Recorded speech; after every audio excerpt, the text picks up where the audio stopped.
Okay, Assalamualaikum warahmatullahi wabarakatuh. Okay, fi hadzal yaum ana saudara Wan. Okay, baiklah Wan. Saya Amrin daripada Al Mutahidah Education Group. Saya nak tanya saudara Wan lah beberapa soalan. Okay, boleh? Boleh. Okay, boleh. Okay, semangat. Semangat.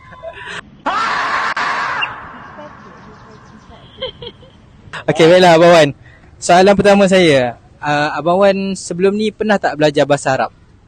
Sebelum ni saya pernah belajar bahasa Arab lah, tapi sekarang saya dah tak belajar dah. Last saya belajar bahasa Arab tu masa sekolah menengah saja. Okay, baiklah Abang Wan.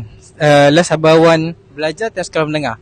Okay, Abang Wan ingat tak apa tajuk favourite abang time sekolah menengah dulu?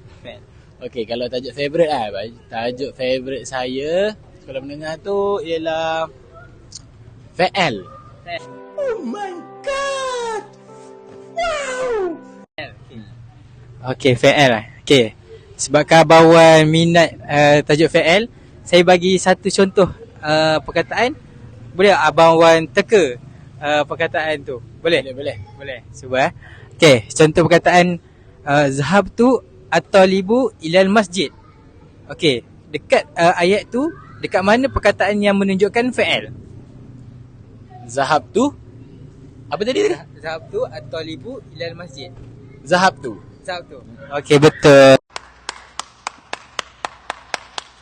Itu saja daripada saya. Terima kasih Abang Wan kerana sudi luangkan masa bersama saya. Okay, terima kasih.